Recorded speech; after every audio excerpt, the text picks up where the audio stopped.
O monstro da inflação vem assustando muitos consumidores e muitos investidores, e é exatamente sobre isso que a gente vai falar no vídeo de hoje. Fala pessoal, beleza? Voltando aqui para mais um vídeo.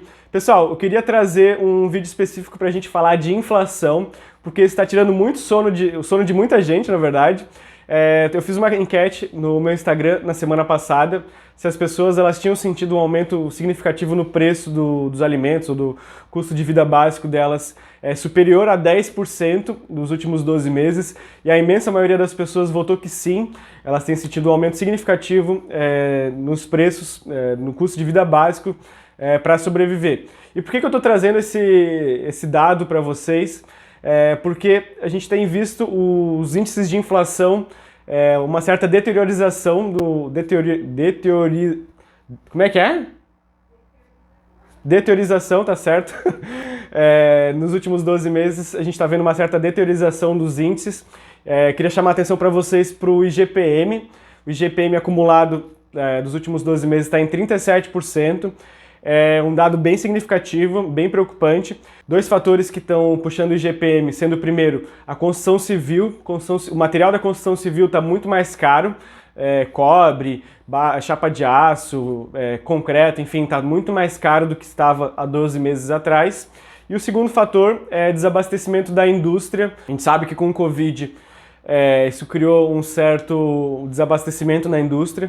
Então, os dois fatores que puxaram o IGPM, e pelo fato de ele estar em 37%, foi construção civil e desabastecimento da indústria, tá, pessoal? Por que eu estou falando do IGPM? Porque o IGPM ele não é uma ilha, ele é um índice, um indicador que ele não anda sozinho.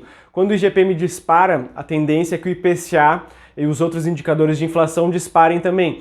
Então, geralmente ocorre um certo delay, né? O IGPM dispara e em alguma proporção, sendo maior ou menor, o IPCA também tem um certo avanço. O IPCA, para quem não está lembrado, é a inflação oficial do Brasil. Então, o que a gente deve ter um cenário aí para os próximos meses de inflação comendo solta no bolso do brasileiro, tá, pessoal? Então, esse primeiro dado é o primeiro ponto que eu queria trazer para vocês. Segundo ponto é relacionado à fome e preço de alimento. A gente está vendo os preços dos alimentos numa máxima aí, perto de uma máxima histórica, na verdade. Existe um indicador chamado World Food Index, como é que é? Vou até colar aqui. World Food Price Index, que seria mais ou menos como se fosse o preço do alimento mundial, o preço do alimento no mundo. Quem mede esse indicador é um órgão dos Estados Unidos. E esse indicador, desde que estourou a pandemia, está batendo aí as máximas.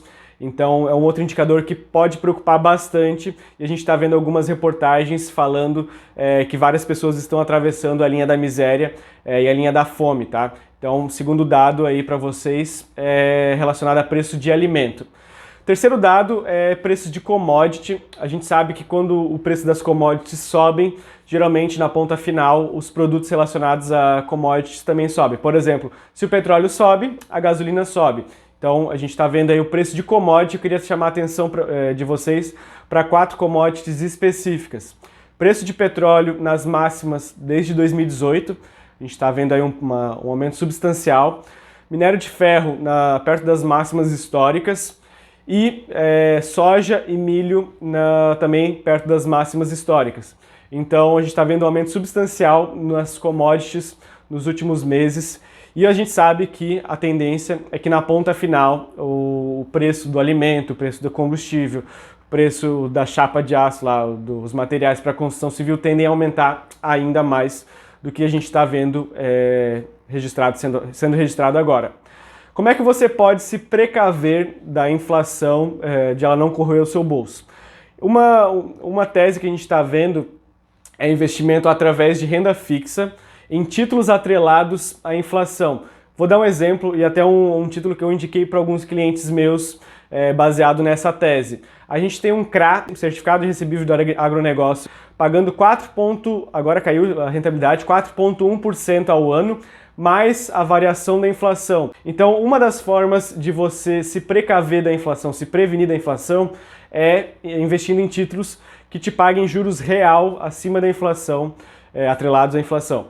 Então, essa seria a primeira forma. A segunda forma de você se precaver da inflação é investindo em ativos que sejam corrigidos pela inflação. Por exemplo, fundos imobiliários, geralmente eles são corrigidos pelo IGPM.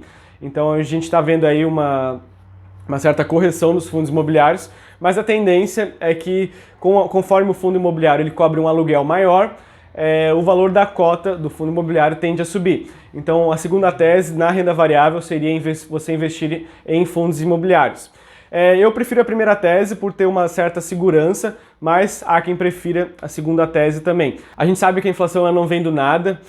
Esses dias eu fiz um vídeo falando como é que acontece o processo de inflação. Para a gente resumir aqui, é quando ocorre mais impressão de moeda do que aumento no PIB. Então essa diferença de impressão de moeda versus o aumento do PIB, isso se traduz em inflação. A gente está vendo uma impressão no governo americano, desde que começou a pandemia, de 6 trilhões de dólares como forma de estímulo à economia. Então isso alguma hora eventualmente vai se traduzir em inflação. No Brasil não foi muito diferente, obviamente que em números menores. O governo brasileiro, via auxílio emergencial, via subsídio de algumas empresas, também está tentando estimular a economia. Acho que foi uma boa medida, tanto lá quanto aqui, a gente imprimir dinheiro, mas a gente sabe que é um remédio que pode virar um veneno se for feito na proporção errada. Então, minha preocupação com inflação é real, tenho visto alguns outros investidores também preocupados com os indicadores de inflação. Por vídeo de hoje era isso, agradeço a você que ficou até o final. Lembrando, eu sou assessor de investimentos, então se você quiser investir, conversa comigo que eu vou poder te ajudar a investir melhor. Não esquece de se inscrever no canal, isso me ajuda bastante a levar essa notícia para vocês aí, para mais pessoas. Muito obrigado e até um próximo vídeo.